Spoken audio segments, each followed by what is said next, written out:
What's your kid's name? I saw you. Oh, yeah, Zoe Grace Bitonio. How does she spell her? Zoey. Okay. Yep. What's how old? She's almost 7 months now. I mean, you got too much to do to be out here doing this, don't you? Oh, yeah, but it's part of it, you know. It's good to see him for, the 10 minutes we get to see him every day, and you just hang out with him. It's hard, you're in camp, you're at the hotel. It's football pretty much 24/7, but when you get to see your wife and your baby, it's puts things in perspective a little bit. It's cool. How's the line coming together so far? I'm good. It's 2 days. It's still without pads on, so a lot, is going to come out in the next few days once we get the full pads on. But it's good. I feel like we're pretty comfortable in the offense, and guys are moving well. Guys are adjusting to playing positions. I know Corbett took the 1 reps yesterday, and Kyle took the 1 reps today, and I think they're just going to be rotating for the first 5-10 days to really try and see who's going to take that spot. That spot you see as a matter of their incumbents. If you count Robinson's 8 starts when you guys went 5-3, incumbents at the other spots, and that's not an incumbent situation, and that's why there's an ostensible job competition. Or how do you view that? Yeah, I think they just want the best guy there, and they feel like there's a few guys that have the ability to start at that position, so they're going to try and work it and put the best guy there. They're going to earn it, And Greg kind of took over and proved it in 8 games last year that he could be a left tackle when he's, motivated and thinking and doing the right things. And that's kind of where we're at in that situation. Last year, Zeitler just kind of offhandedly and in a spontaneous comment basically said he wishes he was as good a player as you. You get after it, and your talent obviously got you drafted pretty high. But the question off of that is, do you kind of view yourself at this point of your career as good as any left guard out there? You watch a lot of film, and there's a lot of good players. Quentin Nelson just came to the league, and he's a heck of a player. And there's good guards. Zach Martin, I think, a lot of people say is the cream of the crop at guard, regardless. But I think there's a lot of things that guys do well. Like me and Zeitler are kind of different players. He's a little bit more of the power guy. I have a little bit more finesse and athleticism. But everybody does things really well, and I don't really compare myself in that manner to, who's the best, who's not. It's just, who's playing well this week. And if I see someone that does a good thing against one of the guys we're playing, I'll try and incorporate that into my game. But there's a heck of a lot of good offensive linemen in this league, and I just try and be in the conversation for that. From that, I got this one last follow on that, sorry, but the follow off of that, and given that, then what are you trying to accomplish in addition to obviously helping the Browns be a better team and make the playoffs? Yeah, it's we're just trying to improve every day, trying to have the best offense we can out there, and then at the same time compete with the defense, and just trying to improve off one another.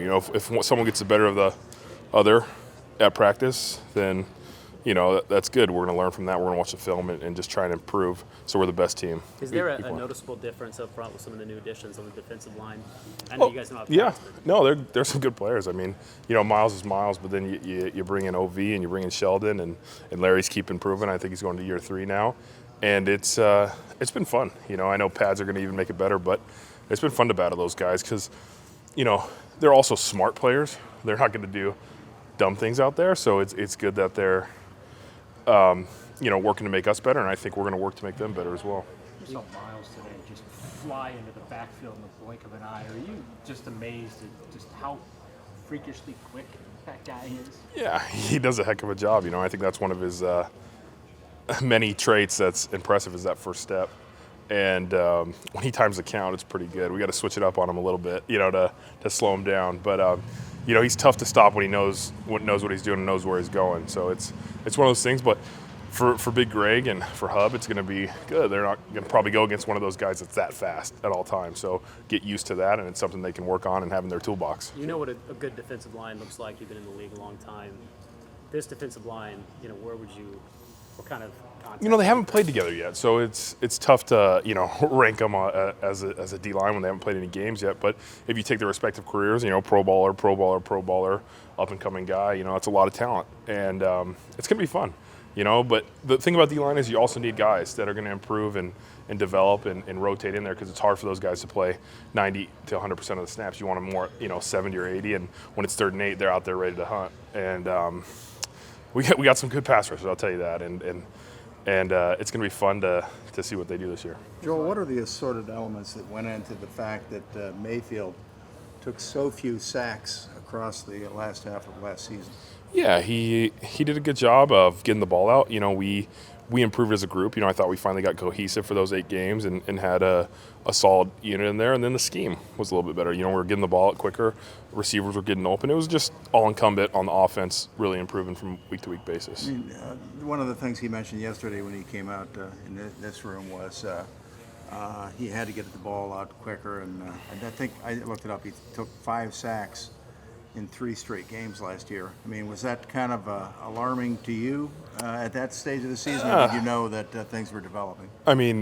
He was a rookie quarterback, and rookie quarterbacks, they take some time to develop. But I've been on some teams where we've given up some sacks now, so we were used to that. I've had a few games where I think we've given up 8 or 9. Not my favorite, memories, but you understand that there's good defenses, and when they blitz you the right way, it's tough to stop sometimes. And I think he finally learned, hey, it's better to get 5 yards than have to get a touchdown every single time you go out there. Joel, I was just talking to JC about kind of what he went through last year with the injury and stuff. But from where you were kind of watching him every day go through that, what were you kind of thinking as he was going through that? Do you think he would have to miss time? Yeah, I thought he was faking it. Of course. All the media this guy's a tough guy and stuff. No, he played his heart out, and he was banged up. The first game he came back, I think it was Tampa maybe, and I didn't know if he was going to play or not, and I've had those injuries, and there's different severities, but I'm like, it's tough to play on that thing. And then every week I feel like there was a time where he got banged up again in the game or someone rolled up on him, and so it really did take time for it to heal, and I don't know if he was fully healed till after the season was over, but it's just a tough, gritty guy. He wants to go out there and play for his teammates, and that's the guy you want to play next to. So it was pretty cool to see that. Yeah, when a guy does that, what does that do for you guys? You obviously keep that consistency in there with you, but oh yeah, he kind of runs the show on the O-line. He gets everybody kind of going in the right direction, and to have that consistency is good. And then the toughness factor. If I'm dealing with a bad elbow or a bad shoulder one week, and this guy's playing on one leg, it's one of those things where it's like, I kind of got to go out there for him, and that's one of those things where you want that, though. O-line is built to play through some of that. You play a 16-game season, you're going to be playing beat up, and you're going to be playing hurt. Sometimes it's a little worse than others, but it was impressive all around. He said there were a couple times when he would ask you or Kevin, hey, can you guys, yeah, you guys will pick me up here for a couple plays. A few times to just be like, don't leave me too quick on this or something like that, and it's part of the game. When a guy's feeling it and he's not, and he gets rolled up on, he needs to get to the sideline, retape or something like that. And that's part of the O-line. You have his back. Joe, what kind of differences have you seen in Baker's personality coming into camp as the starter and the man this season from a year ago? Honestly, pretty similar. He was a confident guy last year. Obviously not as vocal going into last year when we had Terod and running with the ones. But his confidence when he plays is the same. That's who Baker Mayfield is. And when he comes out there, he it's his team out there. And it's been pretty cool to see, though, him evolve as a little bit more vocal leader for everybody. If someone's not doing something right, he's not afraid to let them know. And it's good. I think, it was even more impressive. That might have been one of the reasons it took him a little while to get going last season was he didn't have any training camp really with the ones. It was mostly, Terod taking those reps. But now, he has that ability to really improve, and it's his first time playing with, some of the receivers and some of the running backs and stuff, and all that takes time, and that's why, training camp is 6 weeks long. We have time to get ready for week 1. Joel, how would you characterize how rough it was when you guys were 0-16?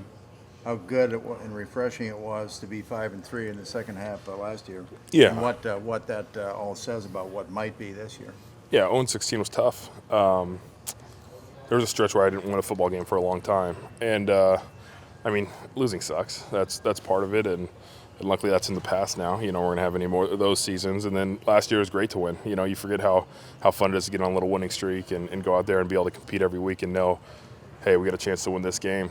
But honestly, all that, it's a new season. We have new guys, we have new players everywhere.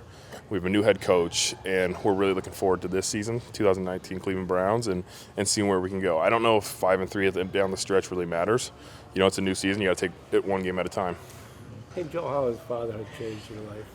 Oh, it's been amazing, every way possible, and in a good way though. I hope so. It's It's been cool just to, it's only been 6 months, but to watch her grow. She's sitting up now and rolling over, and I'm just like, man, every day she changes, She smiles when she sees you. Oh, yeah. I'm nervous when I get back. She might not recognize me, or she might be crawling or walking or talking. So it's good to see her every day. I can check in on her. I don't want her – I think when she sees me in the football stuff, I scare her a little bit. So I'll try and take my helmet off or something before I run into her. Can you guys pick up a little bit on Baker's, swagger? I mean, can that kind of affect the team? I mean, I know you don't want to go overboard, but you know what I mean? Yeah. I mean, there's a confidence I think you see when everybody's playing well. You see teams that are rolling have that, the Kansas City Chiefs, their offense was rolling, and it's just it's a confidence, Mm-hmm. I don't know if I'm going to swag out a little bit more, in my perspective, but, the team has that confidence that carries over, and you feel like, hey, every time we touch the ball, there's a chance we can do something good. And it's cool to have, and I think you bring a guy in like Odell and Hunt and Chubb, and these guys, I mean, lead to that. Dave, we have a lot of weapons, and that's good because people get banged up, things happen, they try and take someone out away, and you want to, give yourself the best chance to win. But I really do think there's a confidence that you can develop, with a quarterback that's playing well. Now that you seemingly have the pieces, is it kind of up to what's inside you guys to make this special? You know what I mean? Yeah. I mean, we have to play together. We haven't played any games yet, and that's a big step. We have a new head coach. We have a new defensive coordinator. Like, there's a lot of things that come together. Like, obviously, if it was just the most talented team that won every year, it wouldn't be any fun. I think teams would probably say the Patriots aren't always the most talented team, but they do the right things in the right situations. They don't hurt themselves, and if we can do the little things right, then we have a chance. But that's still a long way off. We got a long way. We're in practice number 2, and it's going to be fun. The journey's going to be fun, but we got a long way to go. So it'll be interesting how it plays out. Have you seen enough of Odell and Jarvis together to see what kind of leaders how they're going to lead together? Yeah, they have definitely a friendship, and they're cool, and they're dancing and warming up and cheering each other on, and on the field, they're not the most vocal guys yet. It's the second day of practice, but they're one of those guys that when they make a play, it just brings that confidence to the team, and it's been really cool to see. And when you have a guy of their ability, it's just cool because what they do on the field is enough to lead. Because people are like, hey, I can follow that, I can do that. If Odell's doing that, I can do that, and it's just another weapon that we can have out on the field. Odell was saying yesterday that he feels like they sort of worked it out. Like, he's the leadoff hitter and Jarvis is the number 9 hitter.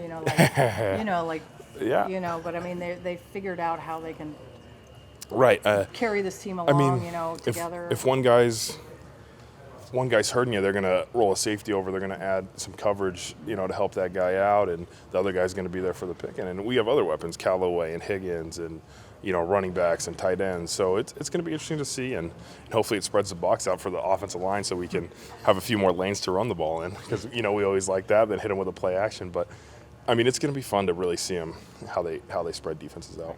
Joel, what's the biggest improvement that you've seen from Kyle and Austin so far? Yeah, it's only a couple days, but I think both of them have a better understanding of the offense and their footwork. They're trying to be deliberate with their footwork and how they go about their business. Because sometimes when you don't know exactly what's happening out there, you can be a little too aggressive, a little too loose with your footwork, and those things hurt you in the NFL. But they've both improved greatly in those areas.